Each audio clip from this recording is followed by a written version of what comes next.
ufumaniseka umuntu osindisiwe akamfuni omnye umuntu othi usindisiwe.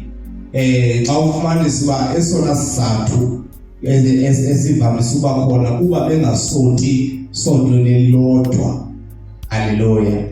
Now isithemba besihlale phansi sike siyihlelo lento ngekwesibhalo yokuba idalwa intoni, sicheke izwi, sicheke ukwenza kwethu. Ramde ngamazwi ambala mntakamonakali before siqhubeke siye phambili. Lento ikhona asinayibaleka, iya exist. Udibana nomzalwane usindisiwe kodwa anzi wathi ndikhonza kwibandla ethile ubona uba hayi akasaginyo okanye akaseva kamandla okanye akasakaboni njengomuntu okholwayo because awusonti kwisonto akasonta kulo. Now sifuna ke namhlanje ke sithi because lento sibhizi siyashumayela sazisa abantu ngoKrestu sibambizela embusweni kaThixo but xa befikayo bafikele kwihlaba zahlukana. Kanti ngifuna ukunikeza wona mntakamonakali appellate data settles ukungena nje ngemizuzu embalwa before sibe sibhekela phambili uba lento lena yinto ekhona. Ngithatha ithuba ngibulele ithuba onikeza lona Mashiya elithi igama lenkosi. Njengoba besethilo ukuthokozamile wamonakali osindisiweyo omthandayo uThixo. Ikhona yona lento ingozi kakhulu kumakholwa. Ngale ngoba amakholwa once bekhona i-apartheid emakholweni shukuthi khona la singafiki khona ngokamoya. Sidinga ke ngokuthi siyofikelela ngokamoya ngezibhalo. iBhayibhile akumelanga siyifunde sibe sesithini sithathe mhlambe singayenzi idinga siyenze. Ungayithatha uyifake nje enhlizweni lezoyishumayela but idinga ukuthi uyenze so that umoya ingcwele kaThixo ube nguwo okulidayo akhobandla elahlukile kwelinye. Amen. Ndivuyisa into yodwa ntakamonakali xa uthi lento ikhona. Amen. Amen. Haleluya. Masinikeze uTata ukhula kwenzela sizokwazi uba sizofumanisa uba idalwa sive uba yenziwa intoni but masiqale sive uTata ukhula uba inokuyayivuma naye nalento uba ikhona nayo nalento kanye lento iyesithatha. Cela ukunika nje imisebenzi ezimbalwa. Ngiyabulela kakhulu ke mntakamonakali egameni likaYesu enyanisweni ikhona. Ikhona kanganento baba yenza umsakaza kakhulu kakhulu ke kubazalwane abasakhulayo. Nkosi yami. Ngokuthi uyamkhulisa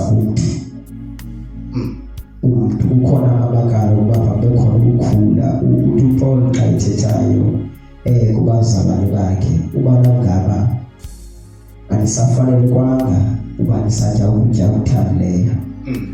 Beningamelanga batya ukutya okuthandileyo kodwa ke ngenxa yenhliziyo zenu konke ke oko kwenziwa yinyama. Kwenziwa yinyama nokholo ke olungasebenzi ngomoya. Enyanisweni ke kukhona oko. Haleluya. Kukhona oko nje mangiphendule nje lento leyo kukhona oko kodwa ke loo nto leyo ayizasekisi injongo kaThixo. Nkosi yami. Ngoba phambi koThixo we-one sibanye bekufanele bapha ayikho loo nto leyo. Haleluya. Ngoba uNkulunkulu wethu omnye futhi sibhaptizwa ubhaptizo olunye. Yes. Sibulele kakhulu uTata ukhula. Sibulele kakhulu uTata umonakali. Inye into engiyithandayo uTata bakota amavesi. UTata umonakali ngapha uPaulos uthunqandweni kabe nazalwa nguPaulos nanguKefas haleluya. Uthi ngapha uTata ukhula eyile indaba uthi belikade litya istaff esithambileyo ngoku ekuxesha kumele litye oqinileyo. Bazalwane ndifuna nje singene straight to the point. Eyona nto yenza le nhlukano ingaba yintoni lento because ngeke ngabikho because sonke sidityaniswa lizwi kaThixo but ufumanisa uba iyahlukana ikhona. Ingabe ngabashumayeli abamaphambi abantu banenye agenda ingabe iagenda esinayo sishumayeza abantu ingeke ayiyo leyaphezulu because icebo likaThixo alixabanisi but kuyaxabanisa xa umuntu engalifuni. Icela sifunde uJames chapter 4 verse number 1. Xa ngayabo chapter 4 verse number 1 sivele ngaba eyona nto icebo likaThixo alixabanisi, eyona lixabanisayo yinto ijongo yomuntu. If ndibaphambi kwabantu ndifuna uba program bayazi ba elona sonto na and the next thing ezakwenzeka abantu bayabaleya bazayazi ba aya so eyona isabantu ebezulwini yile ndikuyo. Now sifuna ngokusifunde and ngoku alusibaxelela abantu deep down ba hey man eyona njongo yobathethe ngohlobo ndijongele ndiyijongileyo. Hallelujah.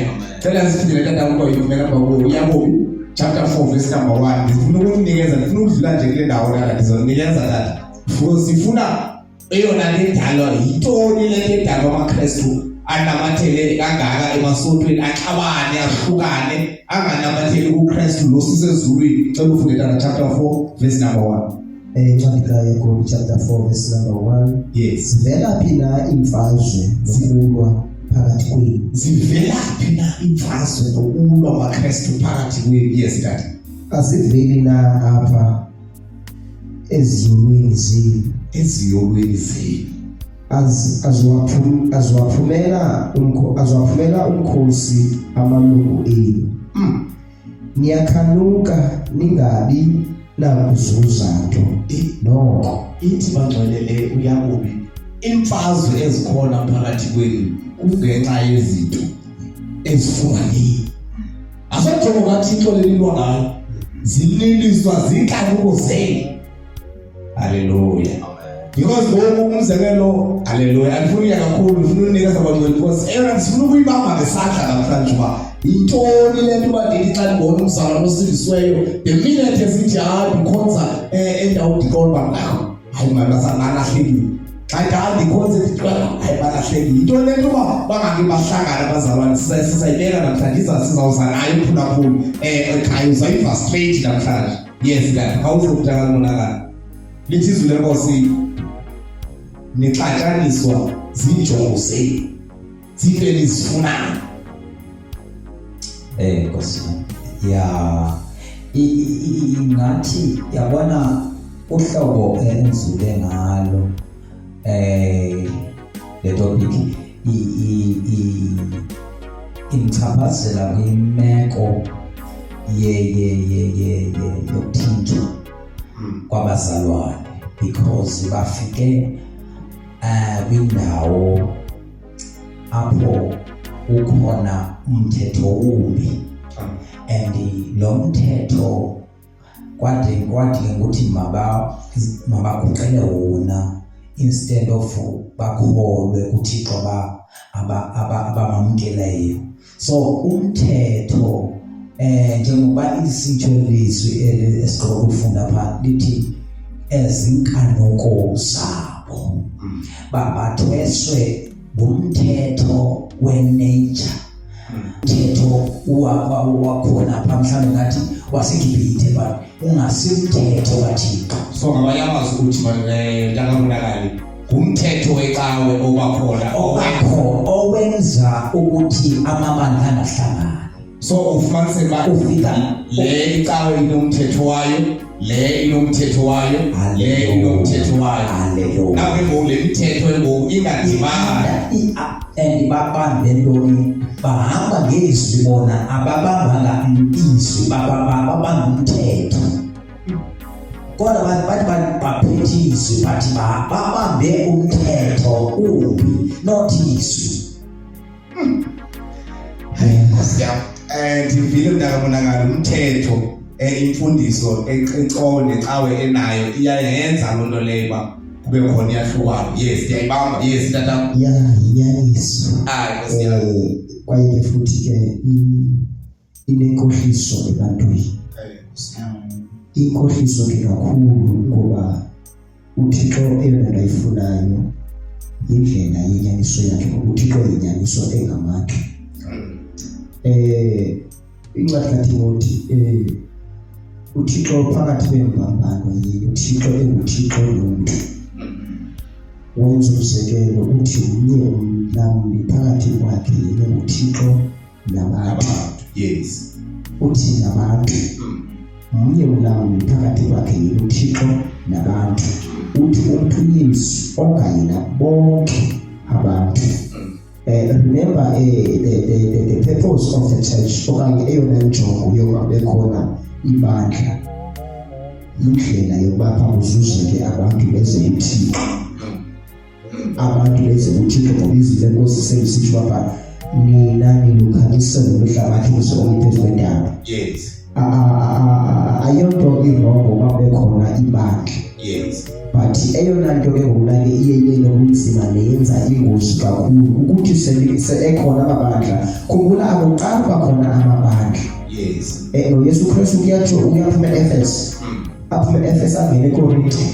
Aphuma eKorinte awahambe onke namabandla eyile kuKristu. Ngoku na apha kuthi thina abantu abakholwayo lento iyenzeka lento yokucalulalana.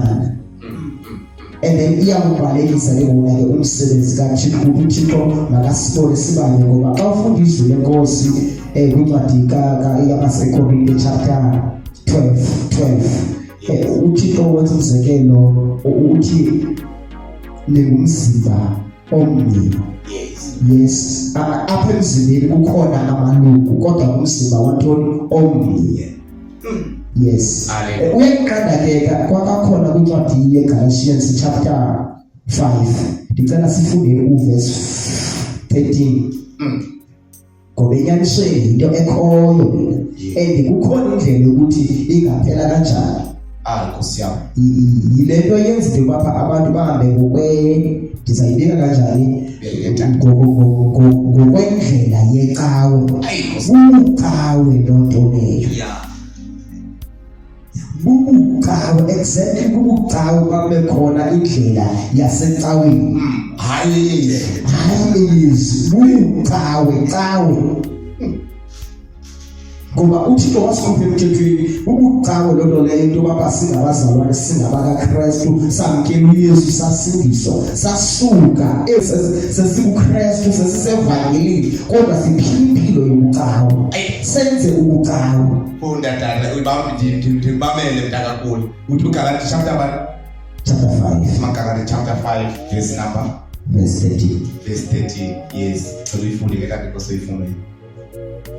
Kuba nina nabizelwa ekululekweni bazalwane. Kuba nina nabizelwa ekululekweni bazalwane. Kodwa ke musale ukuthi ukuyiphatha inkululeko leyo nivulele inyama ithuba. Malisuke ngalo uthando nikhonzane. Nina nikhonzane. Fundiswa undikhonze nawe undikhonze. And nabantwana endibazeleyo basikhonze ngokufanayo. Yayibona? Ingabi into nabantwana sibazeleyo spiritual. Indlela abamva ngayo uThixo apha kum. Ngoba lento iphana phikhoyo bapha no kukhona intshumayelo endiyiva kahle uze endiyayiva kahle ndive uTata. Nkosi yami. And nam ndingutata imvakalelo yam uze bendiyaviwa ndine-signs endizibonayo apha ebantwaneni abangabam endiye ndizidinge xa bengekho abantwana bam. Ndibambile tata. Haleluya. Ndimva kakuhle mntanukhula ndimva kakuhle futhi ndimva kakuhle ndakabonakala and ke ngoku uya-straight endabeni yokuba le ndaba iqala mhlawumbe phezulu. And ke ngoku uthi utanukhula amabandla akaqali ngoku ayekhona na before. Xa sifunda